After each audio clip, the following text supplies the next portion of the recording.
How's it going, everyone? Hope you guys are doing well, and I'm tired. I'm pretty tired here. So I did not have a review from last week because I fell pretty sick, and I'm kind of just getting over it now. I do have a cough drop in me, so hopefully you guys don't hear that. But here's what we're gonna do. I did get another package here, so we're gonna do another diecast unboxing, and I'm just gonna give my thoughts. Like, I don't have really any script on me, so I'm gonna give my raw thoughts. If you guys remember those videos back in 2017. But yeah, I'd say let's just start by opening up this box here, shall we? But I hope you guys are doing well. The Bristol race was indeed one of the races of all time. I feel bad for Danny B because he is a big Alex Bowman fan and he almost won Bristol, but he just came up just shy. Here's some paper. Here we go. Okay. So let's get the two cars in frame. I got two cars. So here, let's do this for the thumbnail, if you will. So there we go. Smile. But yeah, so we got Ryan Preece. Let's focus on that Smithfield. Come on, damn it. And then Tyler Reddick. Here we go. So I'll go ahead and I will get these cars out of the box, and yeah, we'll talk. We'll talk here. So we got first car out, and this is Ryan Preece. And one thing I do want to praise right away. Hopefully it shows here, but the shine on the number. Sorry, I had something in my throat, but yeah. We got the shine on the number here in this Mohawk number 60 car. And then let's get the other car out. Come on. Come on out. There we go. And let's get this out. There we go. In the number 45, I guess redacted, 45 Jordan car. If I remember correctly, the reason why that tape or the black bar is in front of it was, again, I don't really follow the NBA, but I believe it had something to do with at one point in the NBA, they don't allow any other like brands. I think it was like only Nike or something like that, and Michael Jordan still like paid the fine to keep his shoes on, and then that bar was there to I don't know, X it out or something like that. But I don't know. Again, I might be tarring on my butt. Don't source me. But here, let's do this, and we are recording now. So let's just do a quick overview here. So we got Ryan Preece. We got the big M on here. So we got the M, and then we got 60, so blue, white. I do like this 3-bit here, how it goes into the back. That's pretty neat. But like what I said before, the biggest thing that I'm very pleased about with this car is the shine on the 60. That's really cool, actually. So we got Mohawk on the back. Mohawk. What is Mohawk again? Mohawk Northeast Inc. But yeah, so Mohawk on the back, Ford, of course, and this is Ryan Preece. And then Tyler Reddick here. As you see, you got the black bar in front of the Jordan logo. And then, oh, that's cool too. The 45 also shines. And then, hey, McDonald's is on there. That's cool. Kind of said this before, and I'll say it again. I wish this part, the white part here, was covered with, I don't know, another logo or something like that.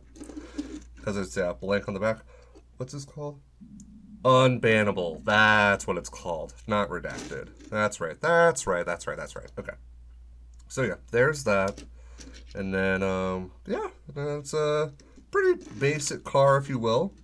But, yeah, this is actually my first Tyler Reddick car in the 1/64 scale. So there you go. And then those are my other four. And then there's a bunch of other cars in the back. See if you can name all the drivers of those cars that are in the back. So, okay, I'm going to turn you off. And there you go. Okay, cool. So that's 6 cars in the group now. So, okay, so let's talk let's talk Bristol, shall we? Um, so I let me just start off by saying I enjoyed the race. I did. I really liked it. It definitely gave the old Bristol vibes, if you will. But if I want to be honest with you guys, I'm going to try my best not to cross my arms because then I won't be able to fully enunciate and stuff like that. But it's kind of hard to talk about, NASCAR nowadays because it's like I don't want to like go out and say, "Oh, everything is perfect, everything is great," because then people will think I'm like a NASCAR shill. And to be completely like blunt, like I'm not paid by NASCAR at all. Like I'm making these videos just because I love making, NASCAR videos for the sake of, content for the sake of content. Now, and again, I'm aware that my views are definitely not high, and whether that's just because I'm not monetized or the algorithm or I don't know. I don't know. I don't care. Like I'm still gonna try to make these videos, but it's like the other piece of the pie with this as well is like I know that it's not perfect. Like with the whole playoffs and just the next gen car and all of that, and it's like what I don't want to do with this channel, right, is I don't want to bash that stuff either, right? Because I mean, honestly, like I am probably in the minority that legitimately likes the playoffs, just because like it gives some more meaning to the end of the season, and and I know there's this whole thing too, like on Twitter. I know they have the someone made like the official like NASCAR Winston Cup playoff like format. And like as cool as that is to follow, and it looks like it's a very close battle, and then everyone points to it, and it's like, oh, that's the that's such a cool battle, that's a cool story or whatever. But like the thing in the back of my mind is, if people are racing like as if it is a full race format, their mentality is different. And my theory is that point standings would not be the same if they knew they were racing that way versus what we have now with the stages and the playoffs and all that stuff. My point I'm getting at is I don't think there is a perfect format. And it's like, sure, like I definitely see, like I'm definitely leaning more toward the 36 race playoff format as some people joke about. Um, but at the same time, it's like I'm enjoying the playoffs because it's like you have these different storylines, like Alex Bowman. Like we actually are able to like follow him and like see how he got so close to making it over to the next round. And then the other interesting storyline is Josh Berry, how he in the first round of the playoffs finished last in every race. And you have to have some absolutely bad luck in order to not make it into the next round, but not even make it to the next round, but just finishing last in every single race as well. Nope, not crossing the arms. Nope, not doing that. So I don't know. And so like the thing is, right, like the other part that's cool, excuse me, too, is JGR, Joe Gibbs, how Bell, Briscoe, and Hamlin were able to sweep the first round. Like, dang, good for them. Like they were able to pull off something that was very like hard. Um, and so it's cool. It's cool, Like I do enjoy that. But the reason why I'm bringing this all up is, especially when I was sick this last week, I was definitely deep into the social media stuff, and sometimes being on there is depressing because it's like one thing I'll just go ahead and just admit now is that I'm a people pleaser. Like I want to make people happy, And I don't know if I'm the only one that thinks this way, but it's like I almost like have this. I wouldn't say responsibility, but it's like I feel like, like in order to make more people happy, like I gotta do something about this, you know.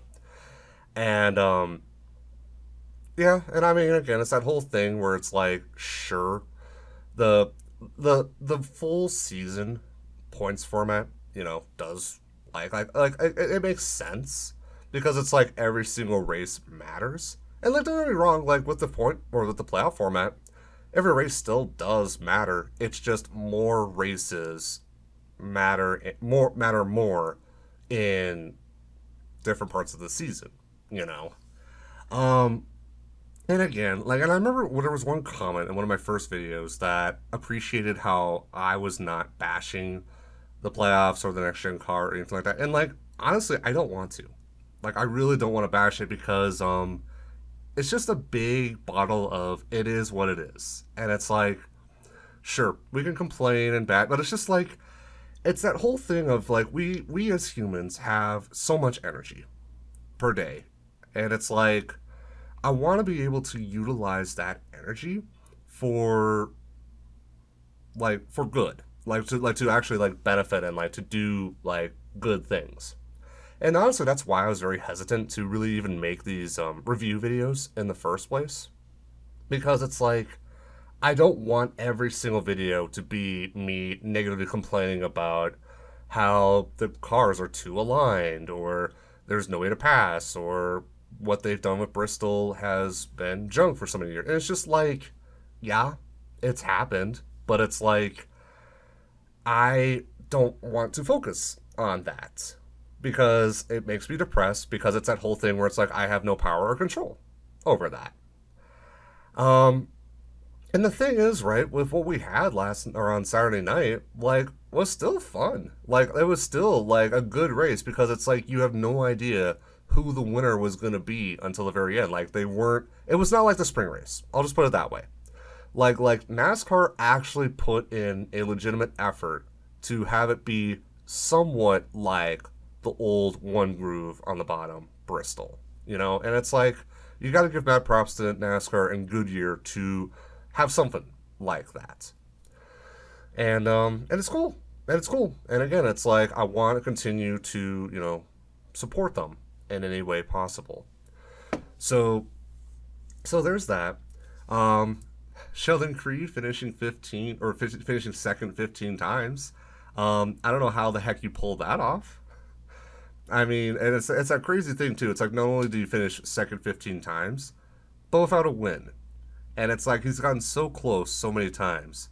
I think he had, for sure once, but I think twice, he finished side by side with Allgaier. I know he finished second to Allgaier at Daytona once, and I think it happened at Martinsville as well, if I remember correctly. So yeah, I mean, and the one thing I will give Creed praise it for is if he really wanted to, he could have spun Eric Almirola out. He could have, but he didn't, and he just was able to settle into his 15th second place finish.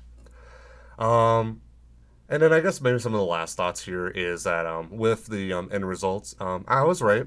If you guys did see my playoff prediction video, I did say that Bell was going to win Bristol, and so yay, I was able to do that or predict that correctly. And then also, I was 2 for 4 on my predictions on who was going to be out. I was right that Austin Dillon was not going to make it, and I was also right that Josh Berry was not going to make it. I'm surprised how bad Josh Berry was in the round, but there he is. But the two surprises was Shane Van Gisbergen, because I thought he would do a little better, but especially with this Bristol race, with him spinning out a couple of times, it was kind of difficult to see that all unfold. And then, who was the other person I was out? It was, oh yeah, Bowman. Yeah, because I thought that Bowman was on a hot streak, and I thought that he was like on a roll, but unfortunately, with some pit issues, it was a little case of too little, too late.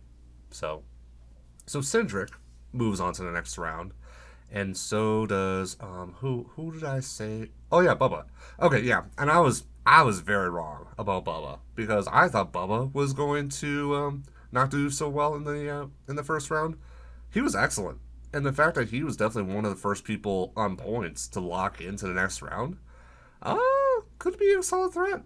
I don't know if he'll make it to the championship four, but I could see him moving on to the round of eight at least. So that's cool. So yeah, and then the final, I guess, thing I will say here before I wrap it up here. I talk about Eric stuff in some of my few videos here in the past, but I just want to give praise to him because the way of how he talks, especially in his race reviews, like he is locked in with the playoff format, and like he just really it goes back to the whole like bashing of the playoff system and the next gen car and all that stuff. Like I want to talk more like him, like just the way how he just focuses on that. And but the other part of it too, it's like again, it's that whole thing where it's like the next gen car isn't perfect, and like it's not perfect, like the car and the way that Bristol is and all that stuff. Like, but it's like I just want to be positive, be that shining light, if you will.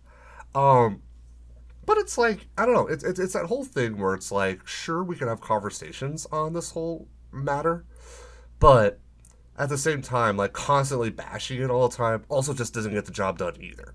You know. And honestly, like I hope that this is the only video that I really talk about this stuff because I want to get back to focusing on just like the actual races, the actual races themselves because that's why I like NASCAR. That's why I got into it. Like, I mean, golly, like these, like diecasts. That's one of the big reasons why I love NASCAR in the first place. And honestly, I don't want to talk about NASCAR or talking about how the attendance is dropped or whatever. Like, I don't care. Like, the I care about like the actual racing like itself. And then it's that whole thing where it's like, oh, you should talk about it because if you care about NASCAR, and it's like, yes, I get all of that 100%. But it's like, again, that should not be what the conversation is about. So, I don't know. I don't know. Like, again, like, I'm honestly hesitant to even upload this video just because, like, I'm pretty sure I'll get some backlash of some sort, some controversy, and it's just like back to the beginning of this video. Like I'm just tired of it all. Like in the end, I watch NASCAR because I like seeing pretty cars go around in circles for 500 times, you know? And it's like, it doesn't matter like what format it is or how they do it. It's like, I'm still going to watch it. I'm still going to support it. Because it's like, it's that whole thing where it's like, I've watched it since like 1998 and I still like enjoy it, you know? So, I don't know. I don't know if that makes me a bad person, but I don't know. In the end, again, as I said, I'm a fan. I make these videos for free. And I just do it for the love of the game. Or the love of the race, I guess, if you will. So, I don't know. Let me know what you guys think in the comment section down below. Am I a bad person for speaking my mind on this? I don't know. So, with all of that being said, thank you guys, as always, again, for the support and the patience as I'm trying to continue to get back into the groove of this. And then the next video I plan to make is I do want to talk about how I got burned out from Inter 2003 and how I plan to get back into that. And, yeah, and we'll just go from there. So, with that being said, this is Griff Dog saying so long. Until next time.